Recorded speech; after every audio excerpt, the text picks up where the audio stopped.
I'm Lynn Morski, and this is the Earn and Invest podcast.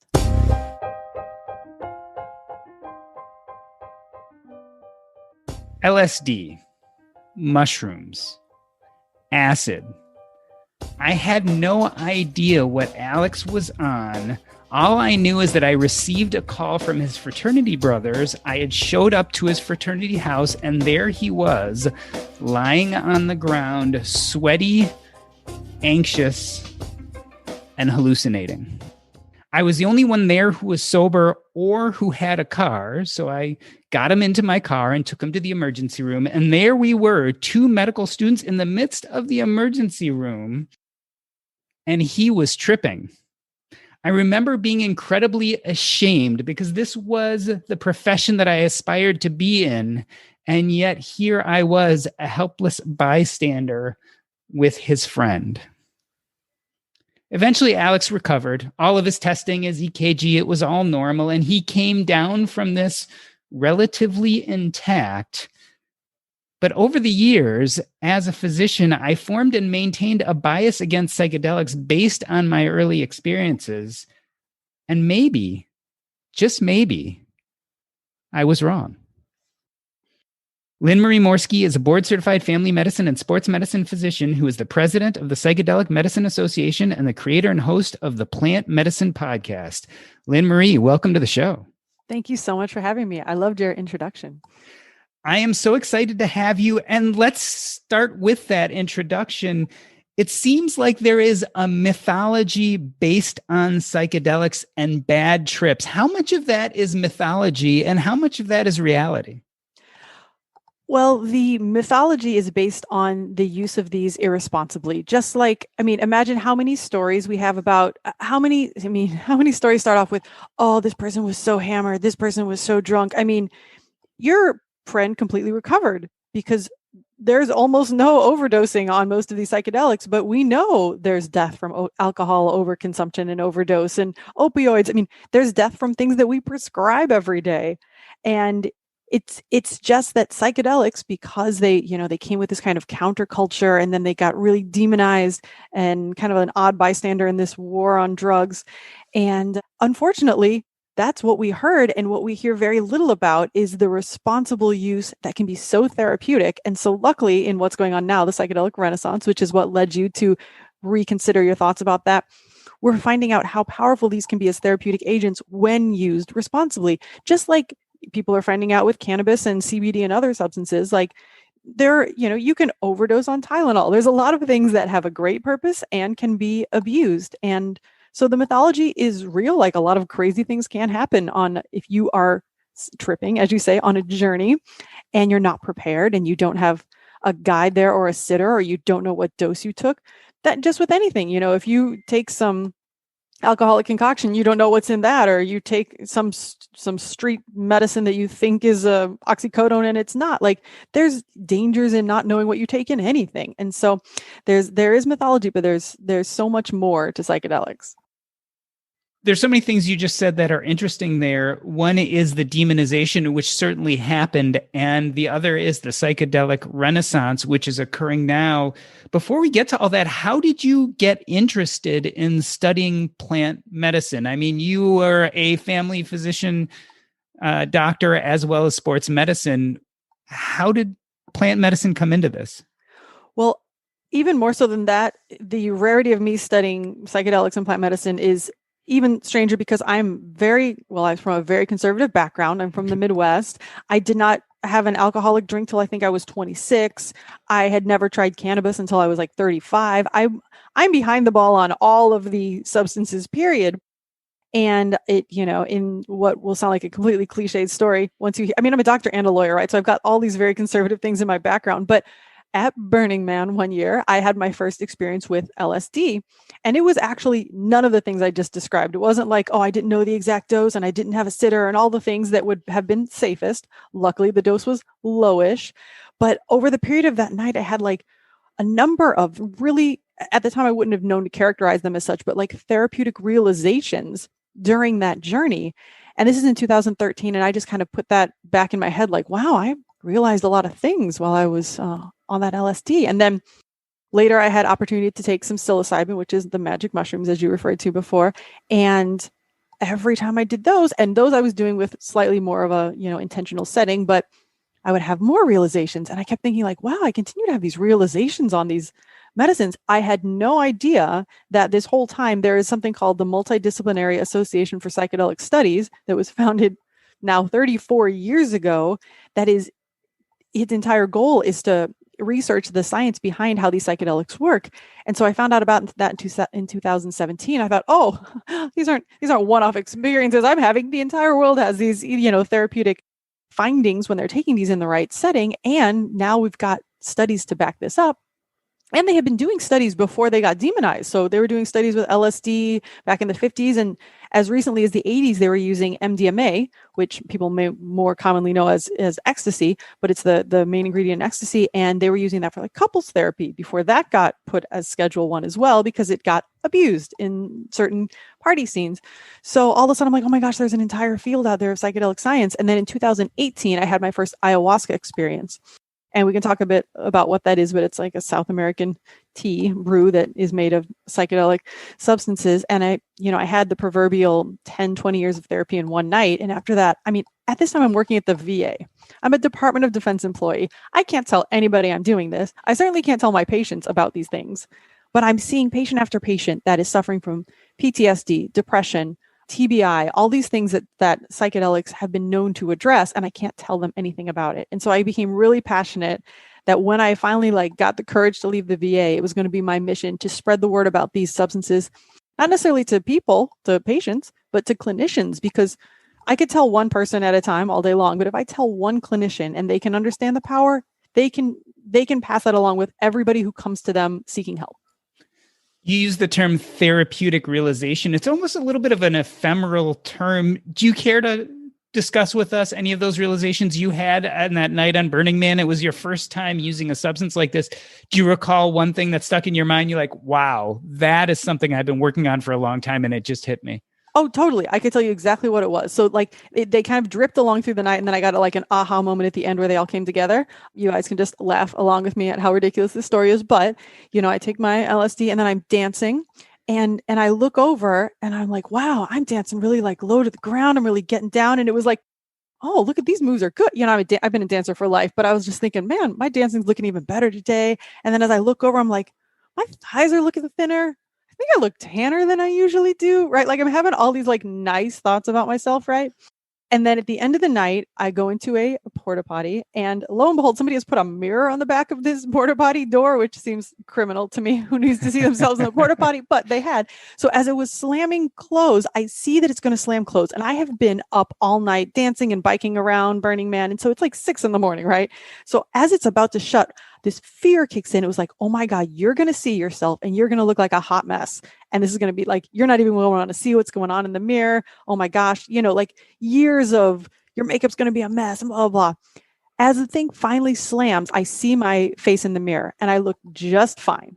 And it was in that moment that I realized the entire night, this, spirit of the medicine or whatever it is, it had been trying to show me how other people see me. Nobody's as hard on me as I am. Nobody's looking at me like, gosh, you're so white, get a tan. Oh my gosh, your dance moves aren't that good. Your thighs are too big. Your makeup's messed up. I'm so much harder on myself than everybody else is. And so I think it spent the entire night showing me through other people's eyes and teaching me how to look more kindly on myself. Self-acceptance, such a fundamental issue that we all struggle with. It sounds like it was quite a night. You talk about plant medicines, and I've seen you use the term entheogenics before. I know you discuss things like cannabis and CBD. Probably today we're talking more about psychedelics. Can you talk a little bit about the different medicines or substances and what those terms mean? Yeah, it's really hard to get a good term that encompasses a lot of things. So the reason that I called the podcast the Plant Medicine Podcast and not the Psychedelics Podcast is because I really wanted to cover CBD and cannabis kind of as gateways into the others. They've always been called the gateway drug. Well, they should be in a good way to the other things that can also open your mind, because we know now, in medicine, if we're ignoring what CBD and cannabis can do, I think that's just a Hippocratic oath violation. We know these things can be helpful. And I think once people accept those, and it's so much more prevalent, it's recreationalized, legal in California and a bunch of other states. If people can accept that, hopefully, then they're already subscribed to the podcast, and then they'll listen to the psychedelics part. But plant medicine is essentially kind of I almost want to say it's a euphemistic word that a lot of people use for psychedelics, because a lot of the psychedelics we're talking about aren't from plants. First off, mushrooms are from a fungus.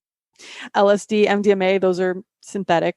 So there's a few of the psychedelics that are actually plant-based. But again, like when people want to sound a little bit and this is all part of the stigma, right? Psychedelics have a stigma. Plant medicine sounds like a thing that's serious, right? And so it's, terminology really between those two is not that different. Entheogens, it's essentially anything that brings you closer to God. This is I think the actual Latin root of the word. But another term that's often used is empathogens. These things create a sense of empathy and connection and oneness. So there are a lot of terms. A lot of people don't like the term hallucinogens, but some do use that. And some with like ketamine, it's a dissociative, not necessarily a classic psychedelic. So there's a lot of different terminology. And at first I was kind of getting caught up in it. And now I just kind of throw it all under the term of psychedelics. And so what we're covering when I'm referring to psychedelics is psilocybin, which is magic mushrooms, LSD, ayahuasca. I even throw in ketamine, which is, like I said, a dissociative more than a psychedelic, but it definitely has psychedelic properties. 5-MeO-DMT, DMT, ibogaine, mescaline, peyote, San Pedro. I think those are the main ones that we're covering. And generally this idea of like an altered state, right? Or a different state, which I think separates it from things like cannabis, which people don't necessarily associate as such. Right. Cannabis at its high levels and mostly like in edible form can be used psychedelically. It can have psychedelic properties. If you ever had an edible that you did not want to be on, and you see that almost in like movies, it's in comedies all the time, like, oh, I took this pot brownie. Now it can be very psychedelic. In fact, there are practitioners that have been we've done episodes about cannabis assisted psychotherapy, because at certain doses, you can get some of those same releases of trauma and same insights, those kinds of things. But yeah, generally the use of cannabis and CBD doesn't have quite that same effect. And then, if people are using psychedelics to microdose, those are sub-perceptible doses. So you won't necessarily hallucinate or have those same effects, but the potential is there at the higher doses. I definitely want to get into the therapeutics, but before we do, can you talk a little about the history of psychedelics in the United States and where the demonization came from? It's a great question that I'm not necessarily the best person to answer on, but I will tell you in general. So LSD synthesized, I think, in Switzerland in the 30s or 40s. And then, it was called, I believe, Delsid was the pharmaceutical name, and they were doing some studies with it. And I believe mescaline was actually the first psychedelic that they found that they actually located in a lab or whatever. So we've got the history of those. And then, as we know, counterculture comes in the 60s, and we've got the conservative side with the Vietnam War. And then we've got the counterculture telling everybody to drop out and tune in, turn on, drop out. And I think that's where the big clash came. And there were very few actual like terrible tragedies. Like we all hear, maybe not everybody, but there's the story about somebody on one of these CIA MK Ultra experiments was on LSD and jumped out the window. Yes, but there have been people who've done that on alcohol and whatever else. Like it was not just because LSD made this person suicidal. Like things happen with all kinds of substances, but you get one or two of those that get bad press, and then everybody can point to them. And then also you've got your situation like your friend, when these substances are new and we don't necessarily know how to handle them well, then sometimes they can get out of control. And you've got these people with these, at the same time, all kinds of things are happening in the culture and kids are getting these crazy ideas. And I can imagine people who are very conservative wondering if they're coming from the psychedelics, like what's causing these kids to act so strangely. And so it was just essentially a clash of cultures. And it's really hard, my personal opinion, I think a lot of opinion in the industry is that it's really hard to control people whose minds are getting blown open with psychedelics. And I mean, I've had veterans on my show before who've said, if I had done psychedelics before going into the service, I would have not gone into the service. I would have not been able to take the orders that way. And I wouldn't have been able to go kill somebody after, psychedelics, they make you feel this intense form of connection. By the way, it doesn't last forever, but you're there at least, that day and maybe the day after, you feel so connected, and it makes it I think he said for him, it would have been much harder to go and do the things he had to do as a soldier. And I think, we were in the Vietnam War and that kind of thing. And it was really hard already to control people. You've got religious objectors and all those things. And so the last thing they wanted was these drugs opening people's minds further.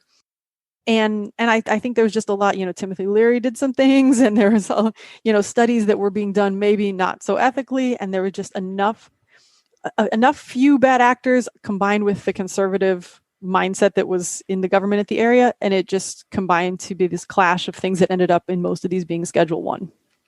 It's interesting when I think back about my childhood, I grew up with two narratives about psychedelics that must have been told to me from one adult or another. One is that you would take LSD and then 30 years later, you would jump off a building. Like there'd be this delayed effect and all of a sudden you'd go crazy. That was one of them. The other is that you would take a psychedelic and develop superhuman strength and rampage and kill a bunch of people. And it seemed like those two narratives I heard over and over again in childhood, narratives I never see acted out as an adult. I've never seen any real news stories about that happening to anyone. Yeah, the flashback was like a major thing that I'd heard with LSD. I remember even after taking LSD at Burning Man and then nothing happening afterward, somebody wanted me to take some later with them. And I said, oh no, I've got exams. This isn't during law school. I've got exams this week. I don't want to have a flashback during exams. Like I was even still thinking that. And there's something called HPPD, which is hallucinogen perception persisting disorder or something. I'm botching the name, but it's if you do certain amounts of certain psychedelics and your brain has a certain chemistry, some people can continue to have some symptoms that last. It's extremely rare, but it does happen. And so that's essentially what flashbacks are part of now. Like in the actual DSM, they're listed under that. It's very rare. But it was a massive part, I think, of what you and I were both told as a thing that happens after you do LSD. 30 years later, you're going to have that flashback. Not a lot of that in my experience. So we've talked about a little bit of the history of psychedelics, and we're all pretty familiar with the idea of recreational use. There are definite therapeutic uses. You've touched on them a little bit, but can you clarify a little more for us? What are some of the major therapeutic uses that people are developing psychedelics with right now? Absolutely. I should write these down as I'm going, but 4 big ones I'd like to cover. MDMA, which, like I said, is a component in ecstasy. It is in phase 3 trials as a therapy for PTSD. And we're not talking it by itself, but it's MDMA-assisted psychotherapy. So there's psychotherapy before the journey day. We call these journeys instead of trips. And on the journey day, you have 2 therapists in there with you for 8 hours. And while you're on the MDMA, it can often take the amygdala offline just enough that if you've got a trauma that your subconscious has been fighting to keep out of your conscious, then because it's afraid, the amygdala, the fear center, goes offline. It can come up. And so then you can actually address the trauma with a therapist right then and there. You've got the 2 therapists in the room. And so they're finding that after, I think, 2 or 3 of these sessions with the psychotherapy, there's a PTSD cure rate at a year of like 66%. And we're not talking it's better. It's gone. Like it no longer, I think it's the CAP scale. It no longer qualifies for these patients as PTSD. PTSD is extremely difficult to treat. In fact, everything we're doing now is basically a Band-Aid. This can actually get people cured from that's unheard of. So the FDA has designated MDMA a breakthrough therapy, which helped them fast track it through this process. Psilocybin, which is the ingredient in magic mushrooms, it's been found to be great for depression, but it's also been found to have like an 80% success rate at cigarette smoking cessation. Wow. So yeah, that another thing that is terribly difficult to address. And we're not talking like you have to do that. That's what the beauty of these. What did I just say? The MDMA is 2 or 3 sessions of MDMA. Not like, oh, I have to take Paxil every single day because as long as I have PTSD. No, you do this, session of psychotherapy and these medicines, and then it's better because we're addressing the core. We're not putting Band-Aids on things. So with the psilocybin, I think it was 1 or 2 sessions with psilocybin, 80% cure rate at a year for cigarette smoking. And then ibogaine is it's a hardcore psychedelic. It is maybe the most, kind of treacherous. You have to really go through a good medical screening because there can be cardiac complications, but it has been shown to be one of the most effective things for opioid addiction. And, another notoriously difficult, like people have their ibogaine experience, their withdrawal symptoms are next to nothing. And that's such a change from most of the, the withdrawal things that we have to go through now. And I'm trying to think if there's So we went through MDMA and psilocybin, and I think those are three of the big ones. Psilocybin is also being researched for depression, and then DMT and ayahuasca. DMT is the ingredient in ayahuasca, but you can take them in two different forms, multiple different forms. But those two are the primary ones. They have been found to be responsible for neurogenesis. So now there's a study that's giving stroke victims DMT to help regenerate some of the damaged areas of the brain after the stroke. So you've mentioned a number of different therapeutic treatments. Do we think they all work in similar ways? Like, what's the biology going on there? Oh, here was the other one I was going to mention that's the most important, and shame on me for forgetting for even 5 seconds. Ketamine, because it's the one that is available now, has been shown extremely efficacious against suicidal ideation. So, somebody comes to us and says that they are contemplating suicide. If all we have is putting them on an SSRI, we know that takes 6 weeks or something to ramp up. Ketamine can do it in one session.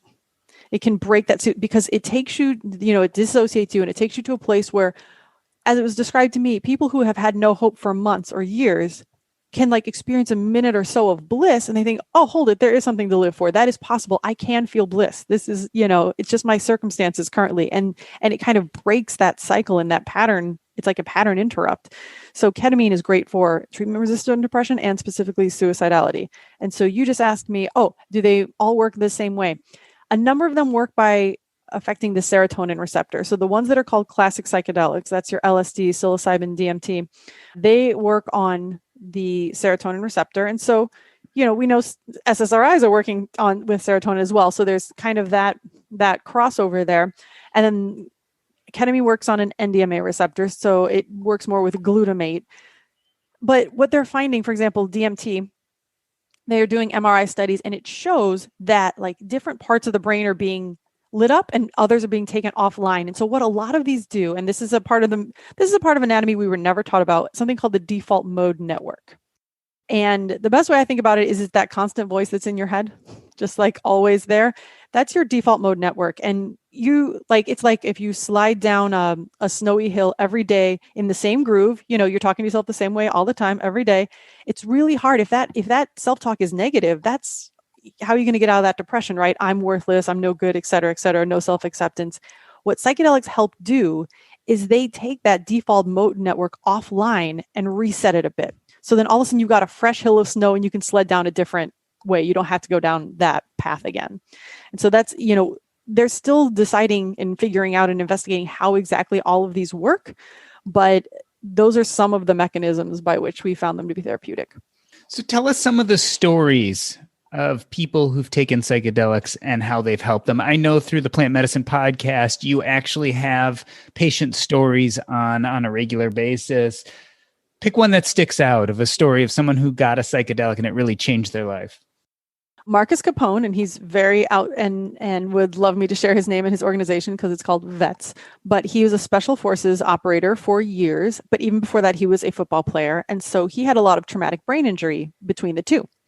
And then, with his job in the special forces, he also had what they thought was probably some PTSD. But those of us who were working in these, PTSD and TBI have a lot of overlap, and it's really hard to know what symptoms are coming from what and how to treat which thing.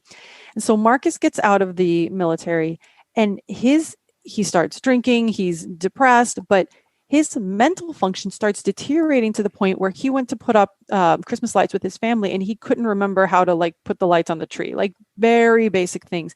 And they had tried so many different neurotherapies trying to fix him cognitively. And obviously the other things like drinking weren't helping, but there was a result of how depressed he was that he couldn't even remember things anymore. And his wife, Amber, at the end of her rope, found somebody that, somebody in the special operators community had said, hey, we're finding success with this treatment called Ibogaine. And so he went down and he did a combined treatment that has one, which is Ibogaine, which I said is that kind of really hardcore psychedelic that comes from Gabon. And it's used in the Bwiti tradition. So it has an ancestral tradition. And they gave him the Ibogaine one day, which kind of defrags your entire brain and goes through your whole, it flashes every moment of your life before your eyes. So you get to deal with traumas, and you get to, most people say they feel like it's just a traumatic 24-hour experience, but they wake up feeling like a new puppy. And then the next day they gave him something called 5-MeO-DMT, which is more of a 15-minute experience, but it's essentially the most kind of spiritually powerful. And people find this they have rebirths, or they might meet God, or they might die. Like, it's very intense, but they have found that combination to be very successful. Marcus improved. Marcus is cognitively normal at this point. That was like that. And yes, he still has to take supplements, etc. But that was the turning point that somehow, started some regeneration of neurons, or repatterning something when nothing else worked. He's no longer drinking alcohol. His depression is better, and his cognitive function is back to normal. And so I think that was a really impressive story. And then, on my podcast, I also had another special forces guy. His name's Mikey, and he was addicted to meth. He got into meth while he was a Navy SEAL. And same thing, it's an addiction, and nothing was working for him. And he actually did 5-MeO DMT that I just mentioned. And that helped, reset. A lot of times people just need a reset. And more than just some therapeutic reset, their brain needs to be reset some way. And these medicines, in whatever kind of ways that we do and do not know about, have the power to do that. Two things come up as I listen to both of these stories. One is, it sounds like the benefits from the first treatment. Like, this is the kind of thing where people find benefit right away. The other is, you didn't say it outright, but I got the feeling that one or both of them probably had to leave the US to get these treatments. Is that true? Yes. Both of them had to go to, I believe, Mexico for these treatments. And up until very recently, if you wanted a therapeutic psychedelic treatment, you probably were not getting it done in the United States. Even currently, you are probably not getting it done. So the only thing that is legal in the United States is ketamine. And by 2023, MDMA should be legal as a medicine through the FDA approval. And then in the most recent election, Oregon, via Measure 109, voted to legalize a medical version of psilocybin, which is the component in mushrooms. So the entire state of Oregon, it's going to take them 2 years to get this up and running. But this is why I think it's so important for doctors, especially those of you in or near Oregon, to know this, is that in 2 years, your patients can go through this medical model that they're setting up. And it's a very interesting model. It's not just going to be through doctors. It's going to be through different people who's undergone this training, but you will be able to get and use psilocybin mushrooms in Oregon in a medical capacity. And I'm going to say that the medical capacity, I assume, is going to be kind of lax, kind of like the medical marijuana one was as well. But suddenly we're going to have 1 out of 50 states with a way that doctors can interact with patients via psilocybin. And so that's why this is happening. This is going to be here. And physicians who are seeing patients, it's important to pay attention to what's coming, because your patients are going to start asking pretty soon, especially your patients that have treatment-resistant depression and they've tried everything else. And they're probably Googling all day long, what's new for depression? They might see these. And so, yeah, at this point, like ayahuasca, which is great for many things, addressing trauma, especially, that's not going to happen in the US. Psilocybin, mostly not happening in the US. Ibogaine and 5-MeO DMT, you have to go to Mexico for most of those. Psilocybin you can get in Jamaica, you can get that in Holland. And Canada has now let a number of people through the Right to Try Act, those who are terminal, because psilocybin is amazing for end-of-life anxiety. And so Canada is being really forward-thinking, letting patients get that. But still it's a struggle to find a lot of these therapies.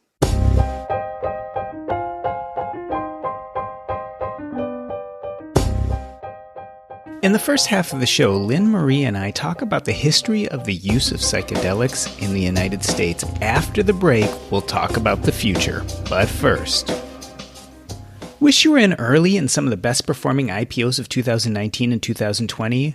Our Crowd investors were, and now you can join them in what's next. With Our Crowd, accredited investors have access to invest directly, easily, and most importantly, early. Our Crowd investors have benefited from Our Crowd companies IPOing like Beyond Meat or being bought by companies like Intel, Nike, Microsoft, and Oracle. Today you can join Our Crowd's investment in Nexa 3D, a 3D manufacturing innovator that's shaping the future of a projected $150 billion market. Nexa 3D's best-in-class solutions give customers a productivity advantage of 20 times their competitors at up to 85% lower cost. You can get in early on Nexa 3D and other unique opportunities at ourcrowd.com/EAI. The Our Crowd account is free. Just go to ourcrowd.com/EAI. Do you think that cannabis and CBD have opened the door for the psychedelics? It seems like the success of medical marijuana maybe really is the entrance drug for some of these other therapeutic causes. I absolutely believe so. I mean, we've got the medical model and then a recreational model, and both of those states are showing benefit. I think, you see, and I haven't looked a lot into this, but I remember seeing things like DUI numbers are down, or opioid addictions are down in the states where there's recreational marijuana, or cannabis. So I'm hoping that it's setting a great standard, and it's also teaching us a lot of lessons about how to do this more ethically, because in legalization, a lot of small growers got stomped on, and we want to make sure, like in psychedelics, once you've done psychedelics and you feel that connected, you want to make sure that this is not just available to the people who have wealth. And so a big point of what we're all trying to do in getting access to people is to make sure that access is equitable to all communities. So we're learning lessons from cannabis in that as well. I feel like there were two reasons that cannabis was so successful at eventually becoming legalized, especially for medical purposes. One was that there was such a huge group of supporters who were already using it in the US. The other was that there was a great business case for it, right? So there were business people really pushing for this because they felt like it was going to be a good way to make money in the US. Is there the same case for psychedelics? Is there the same business interests looking to push legislation towards legalizing these things? So it's interesting. They say that cannabis and psychedelics have gone about it in opposite directions. Like, we pushed for recreational cannabis. What's the big push in psychedelics? All the money in psychedelics, a whole lot of it, is by psychedelic pharmaceutical agencies. So there's so many of these. You look at the Canadian Stock Exchange, there's just so many psychedelic companies, the shroom boom, they sometimes call it. They're finding ways to do this and that with synthetic psilocybin. They're finding ways to take the trip out of LSD so you get the benefits without having to go through 10 hours of tripping. There's so many companies, because there's so many different, substances. Like, I rattled off all those substances. They're finding different ways. So it's coming from business and the top down. And so I don't know that at this point they're hardcore lobbying the psychedelic companies, because I think they're going at it in a more prescription medication type way that doesn't necessarily require the same recreational legalization. So I think that's where the two differ a bit. We've talked about therapeutics, and you mentioned earlier this idea of microdosing, and we haven't really touched on it. What is the role of microdosing? Is that as a therapeutic? Is there a more recreational means of using it that way? Kind of walk us through microdosing and why it's important. Well, I'll say it's controversial because there is not a ton of research out on it. And the research that has come out is, especially when you have only a few studies, if one study says one thing and another study says another, then you're screwed. Like, if we could have 50 articles, maybe 40, I would say one and the one would say the other. But at this point, we have like one that says it works if you think it works. Literally, it came out essentially saying, like, if you believe in it, it works. And then we have a few others that show it does increase maybe, and forgive me that I haven't memorized this, but maybe it increases a little bit of sociability and a little bit of creativity, but it actually decreased a little bit of focus, even though a bunch of people in Silicon Valley are taking it for focus. So some of the studies have shown opposite effects. What we mostly have on psychedelics is a gentleman named Dr. James Fadiman, who's been on my show twice. He is kind of the godfather of microdosing, and he and his study partner, they've collected thousands, I think something like 10,000 different use cases of people using microdosing and asked what they were experiencing and what it was good for. And so he's got a list of, people. He found it's good for PMS. Some people are just taking it for the 5 days before their period. Some people find it's good to help athletic performance, or some people found it made their anxiety worse, because essentially what a microdose will do is it's going to kind of subtly amplify whatever you're already feeling. And so if you're already in an anxious state and you take a microdose, it may make you more anxious. But a whole lot of people have found it as a great way to, they wanted to get off their SSRIs or something. And so they start tapering and they start ramping up microdosing at the same time. And if it's placebo or not, regardless, they're finding success with this. And so it is a great gateway, because we're not asking everybody, well, first off, we're not asking anybody to do anything, but microdosing itself is not asking you to take a heroic dose and go see God and confront your ego. It's just like, here, you shouldn't even feel this, because if you can feel it, it's not a microdose. The definition is it's subperceptible. So you may, I tried a round of microdosing myself, and the one thing I noticed that was different is I laughed out loud a lot more. So it wasn't like, oh, I'm feeling the mushrooms, but I just noticed, like, wow, I'm by myself and I'm just laughing out loud at this, thing I read or something. So they're small changes, but did I like laughing out loud more than not? Yes. Generally they're pleasant changes. It's almost kind of like a psychic multivitamin or something that people say, it just kind of gives you that extra little boost in mysterious ways. And so we've got a whole lot more research needs to be done on that, but it is quite popular right now. Let's talk about the research in general for psychedelics. Are there some big studies that could change the face of psychedelic use in the United States over the next 5 years? Are we waiting on some information to come out? Well, the phase 3 studies that MAPS is doing, the Multidisciplinary Association of Psychedelic Studies, the phase 3 trials they're doing for MDMA for PTSD are almost done. And so it's when those are done, because all the phase 1, phase 2, everything has shown to this point extreme efficacy. Like I was telling you, 2/3 of the people at 1 year still do not qualify as having PTSD. So they're just in, I think, what's, probably like the last round of these. And that's what stands between us and having MDMA as a medicine. And then psilocybin has just moved in, magic mushrooms, has just moved into phase 3 trials, I believe, for depression and I think that one is not, no, there are some locations in the US that are doing that study as well. And so those are two huge ones. And Johns Hopkins has already finished a number of them. Like I said, the one that found 80% smoking cessation, that's finished a number of years ago. Johns Hopkins has moved on. So the Johns Hopkins is the first US psychedelic research center. And they moved on to studying anorexia, OCD. I think I've heard somebody, maybe not them, is going to study Alzheimer's. Like there are so many studies that are being incepted soon. Somebody called Unlimited Sciences, they worked with Johns Hopkins on a study, because a great way to find out what to study next is to find out what it's helping people with already. So this is what happened with cannabis. Like cannabis, the people who did, if you've heard the Charlotte's Web story, which is the young girl who had Dravet syndrome, I believe, and the only thing that helped her was when this company in Colorado made CBD for her. That's how CBD as an epilepsy treatment came around. And so Realm of Caring was the nonprofit started from that whole incident, and Realm of Caring started gathering stories. Okay, what's CBD helping with and so from all of that, it was like, okay, we found that people are saying it's helping with their kids this, and it's helping with their epilepsy, and maybe helping with their whatever it's helping with, then they could go investigate that. So Unlimited Sciences had partnered with Johns Hopkins to ask about psilocybin. What's it helping you with? Because then they put out a study about cluster headaches, things that we had not thought of before. But if a bunch of people report, I took psilocybin and my cluster headaches went away. There's reports people taking psilocybin and their stuttering gets better. There's just a lot of things that we hadn't thought about. So if enough people report that, then that's a great new avenue for research. Up until this point, we've been talking about psychedelics and their medical usage. Is there an argument for all-out legalization the way we're now seeing with cannabis throughout the country? What are some of the positives and negatives of the idea of just democratizing it to the public?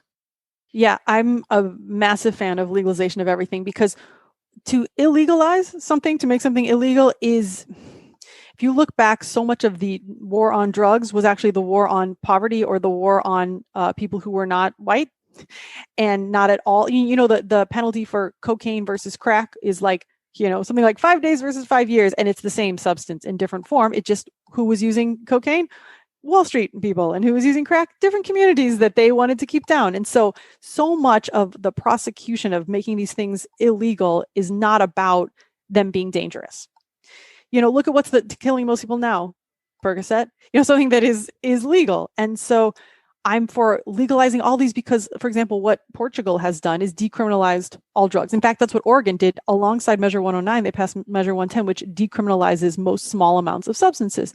And so if you're found with a small amount of something that would lead you to need treatment, maybe you're addicted to heroin, does it do you better to be thrown in jail, or does it do you better to get the healthcare you need to overcome the addiction, right? Like, who needs to take a potentially productive member of society and have them live off the state for the next 20 years, or we could get them better and they could go back to being a productive member of society. Like, we have too many people in jails especially for cannabis, like ridiculous. This thing that now we're like, oh, there's medicinal purposes, and we've got poor people sitting in jail because they had, a bag of cannabis on them at some point in time. So yes, I'm a big fan of legalization and the treatment. So that's what in Oregon they decriminalized. And then if you get found with these substances, you can either get a little citation, like a ticket, or you can go to treatment.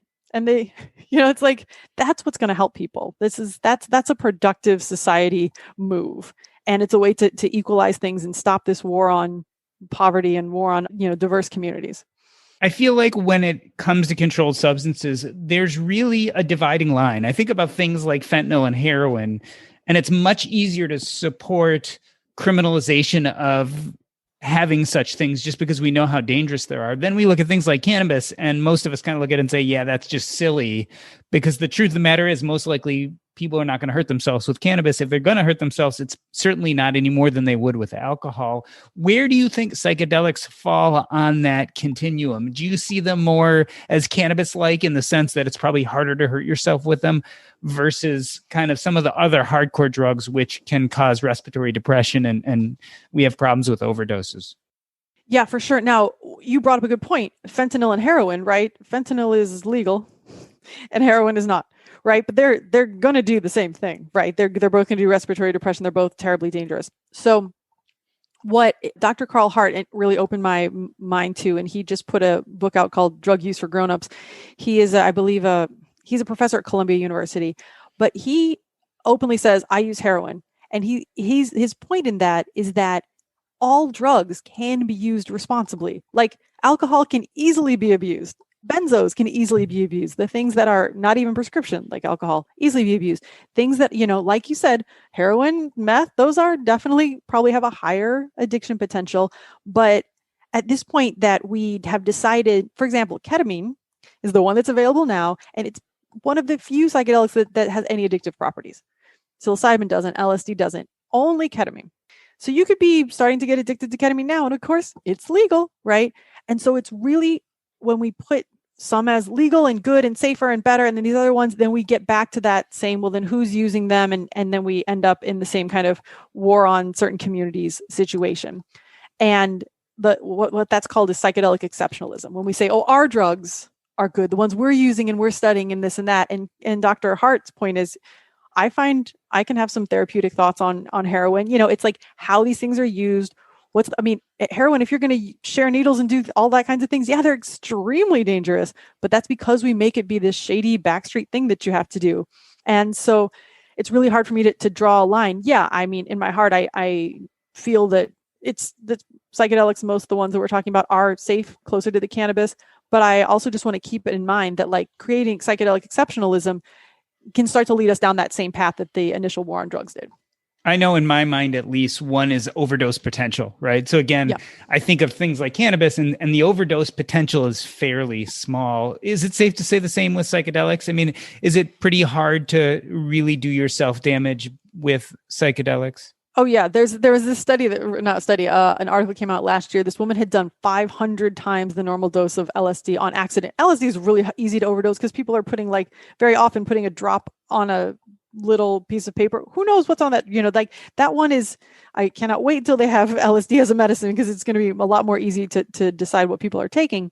But she took 500 times. I think she had no idea, somehow she survived. Like I don't know that there's any overdose cases, forgive me that I have not looked this up, but if there have been overdoses, I think generally it's because alcohol is also involved. So I think there might have been a psilocybin overdose, but then alcohol is involved. And so then you've got your, that's which one led to the if you're altered on psilocybin and then you're going to vomit from the alcohol, and of course things are more dangerous. So yeah, there's very little, first of all, things like ayahuasca and ibogaine, which are pretty painful. There's vomiting and et cetera. Nobody wants to do that more than they have to do that. There's like no abuse potential there. And like I said, most of them don't work on the dopamine receptor, which is generally what's required for some kind of abuse potential. And then overdose potential is just, it's extremely low. So I just want to transition for a moment on the Plant Medicine podcast. It's a wonderful podcast. I've listened to several episodes, but I found really interesting in how you formatted your material. You do kind of a 4-episode roundup of each drug. Tell us a little bit about that format and how you've been doing it. Well, thank you for noticing. I put a lot of work into the format because what I wanted to create was an encyclopedia of medicines.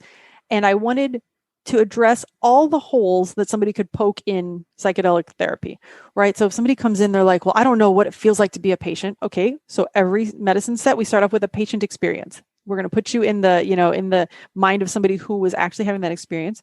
Well, what's the research behind it? Episode number 2 is the scientific research. So we'll have a researcher on who has been conducting these studies, and they talk about their findings, and hopefully they can talk about some of the other findings that people have had.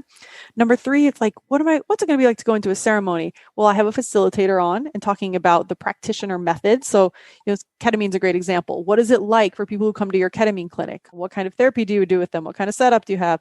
Ayahuasca is a big one. What kind of ceremony do you host?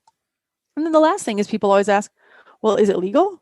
where did this come from? And so we have a history and legality episode if that's what people are interested in. And I just wanted it to be so you don't have to like start from the beginning and listen to 50 episodes to find the information you want. If you're thinking, okay, I've got PTSD and I'm thinking of doing MDMA, what's the science behind it? You can go straight to that episode and find your answers. So the Plant Medicine Podcast is a great resource, but if you are out there in the world today and you're not ready to wait the 3 or 4 years until some of this is legal in the US, what type of resources are available for your average person to learn about psychedelics and how they might help them? There are a number of websites out there that are, because I thought you were going to be like, what are your resources to get these medicines before they're legal? And I was like, oh no. So you're saying if you've exhausted all the Plant Medicine Podcast episodes, where can you look for information? Thethirdwave.co is one of the original websites about psychedelics. That's got a ton of great information. You can always go to maps.org. Like I said, MAPS is the organization that's putting on all these trials. And they often have, and this is something that's really important to mention, is that, like we said, these are 1 or 2 time things. But it's for them to be efficacious, there needs to be preparation and integration. So you don't just go do your therapy, take your journey, maybe do your one therapy after. Like there's preparation to get your intentions ready, and then there's integration afterward. Because when you've had with some of these medicines, you have your ego dissolved, where you're just like, oh my gosh, how do I go back to thinking like I care about somebody liking my comment on Facebook when suddenly like you've seen the universe and what you have to come back to the world. And sometimes it takes some people some integration to get back to the world and like kind of reset their priorities and their goals in life. And so there's lots of resources. There's one called psychedelic.support, and that's full of integration and preparation people. MAPS on maps.org has another integration list of people. My website, plantmedicine.org, has a resources list. Yeah, there's a lot. Oh, the Psychedelic Medicine Association.org. We have a lot of resources on our website as well. So, as this becomes popular, first off, there's so much money going to psychedelics that everybody's jumping on the let's talk about psychedelics train. So there's a ton of stuff out there. It's just a matter of kind of getting the right information, quality information, and sifting through the noise to find really what's the answer to your question. Because many people are coming at this one like, I have this condition. What can I do for this condition? Or maybe they're a physician and they're like, I would really like to work with ketamine in my practice to help my patients. Then, that's another set of information. That's especially what the Psychedelic Medicine Association would like to help people with is, helping clinicians learn more about these medicines. Lynn Marie Morski, I wanted to thank you for coming on the show. Certainly you've opened up my mind to the use of psychedelics. And what really is clear to me is that these medicines are often facilitators to dealing with some of the most difficult problems we have, and that they can be integrated into our current treatment modalities to help people get a lot more out of their treatment. So it's really exciting. And I suspect over the next few years, we will see an increase in use, especially here in the US, where we're getting more and more studies showing their benefit. I'd like to end this episode the way I end every episode by asking you what's up next in your life. And if people want to learn more, where can they find you?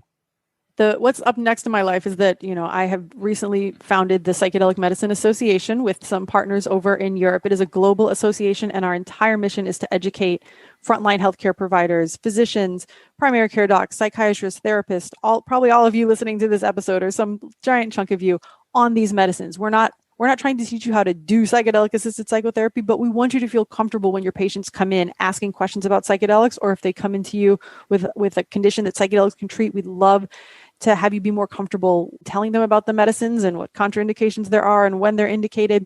The Psychedelic Medicine Association.org is where you can find that. And we have our first ever meeting coming up in September. It's virtual, but it is the first world, as far as I know, the world's first ever psychedelic conferences for mental health professionals. And that's called the SANA Symposium, SANA Symposium.com. We're going to have worldwide leaders in the psychedelic science movement and psychedelic therapeutics give talks so that people can become more familiar with these medicines. So that's what's next for me, and that's how people can find out more. This has been the Earn and Invest podcast. On behalf of myself, Doc G, I'd like to thank Lynn Marie Morski. That's a wrap. Hey everybody, welcome back to the community segment. I just wanted to put a shout out for our Facebook group. If you are enjoying the episodes every Monday and Thursday and want to continue the conversation, the best place to do it is in our Facebook group. That's facebook.com/group/earn and invest. Again, that's facebook.com/group/earn and invest. There we have all sorts of conversations where we talk about personal finance, sometimes financial independence, politics, you name it. It is a place where we meet with the community and have those discussions that begin in the podcast. As part of our Earner and Investor segment, I wanted to talk about a little meme I posted. It's actually a picture, right? And you have a father reading a fairy tale to a daughter, and she's in bed. And the caption is, skip to the part where the princess creates multiple streams of income, builds wealth, and invests it all in cash flowing assets. Now, this is the little daughter talking to the father who's sitting there with the fairy tale book open on his lap. And I found it really interesting. First of all, let's get some comments. Carly wrote in the Facebook group, "The real happy ending." Robert said, "Indeed, a fairy tale." And Jason said of his wife, Diana, "That is her bedtime story." You know, I think this cartoon is funny for a few reasons. For one, the vision that it presents of being financially stable or financial independence or even heaven or nirvana is really just one of three ways I think we can reach our financial goals. So this is the place where we develop multiple streams of income, build wealth, and invest in cash flowing assets. I think that's one way to get to financial independence. It's one way to be financially secure, but there are other ways too. Like, why isn't the fairy tale that someone finds a job that they're passionate about, that they love doing it, and they do it for the rest of their life happily? I mean, I think that is just as much a path to happiness as well as stable finances as the passive income, cash flowing streams of revenue version. The other model, which is the model I took, is in which you front load the sacrifice, right? So where you work extremely hard, make a lot of money for 10 or 15 years, put that money in the stock market, and then retire with enough. So I think this cartoon is funny, but it really is just one vision of the fairy tale. I think that in truth, to get to our financial goals, we have three possible visions. One is the passion play, doing what you love doing it for the rest of your life. The other is front-loading the sacrifice. And the third are these passive cash-flowing income streams. But it also makes me question further, how much is this really the fairy tale? You know, I was stuck in this place where I dreamed of being financially independent. I wanted to leave my job as a physician. When I found out I was there, it wasn't the fairy tale. It wasn't nirvana. I actually found that I was lacking in meaning and purpose and identity, and that didn't feel particularly great. So we think of this place where we have enough money as being excellent and wonderful and feeling good, but instead I had used wealth as a false goal. And then when I got to that false goal, I realized that there was nothing there. There was nothing there for me of significance. So when I look at this cartoon, part of me wants to look at the daughter and say, the fairy tale is finding what you want to do with your life. The fairy tale is describing and striving towards what gives you a sense of identity, meaning, and purpose. What helps you forge connections with the people around you? I think that's the fairy tale, not this picture in the cartoon of us finding a way just to financially support ourselves for the rest of our lives. Because one way or another, hopefully we'll get there. Hopefully we'll make enough money and have enough things if we're lucky, if things go our way. But the much harder question is, who do you want to be and what do you want to do with your life? And coming to the answer to those questions, in my opinion, is really the fairy tale that we're all looking for. So it's a cute cartoon, but I think it misses the point, a point that it's taken me a long time to realize. When I wrote a blog post about it, I called it the money mind meld, this idea that wealth is a mirage we spend a huge amount of time achieving, and then when we get there, we find out there really is nothing there, because then we have to build the rest of our lives. I think if we're going to be earners and investors, and I say earn and invest when I'm talking about this podcast, it's important that we earn, that we make money. that we build businesses, etc. But it's really also important that we invest in our lives. Now, I'm not talking about the stock market here. I'm talking about investing in the kind of person you want to be, achieving the kind of goals you really want to achieve, and making the kind of connections in the world you want to make. And I hope that this podcast helps you ponder those decisions. What are the conversations I want to have today that will help me earn and invest for the future so I can have that kind of future that I truly want?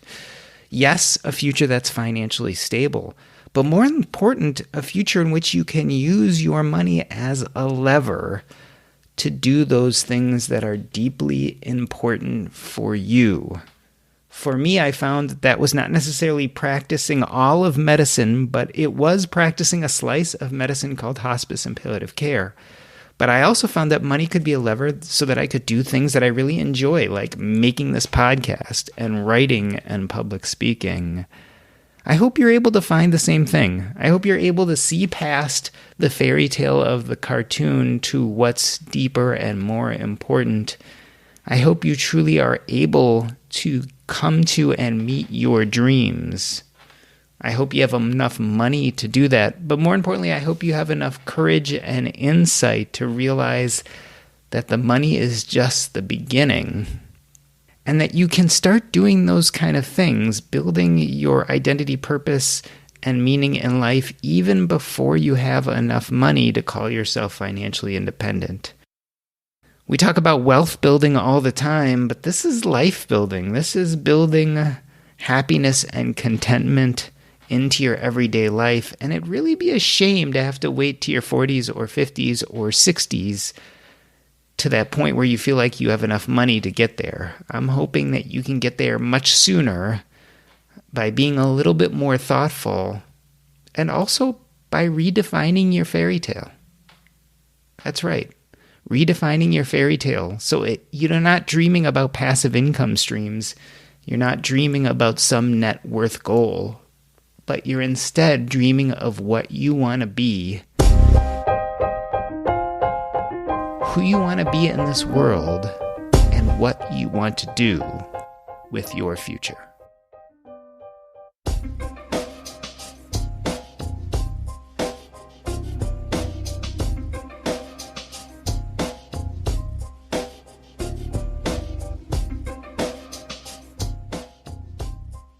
All right. Awesome.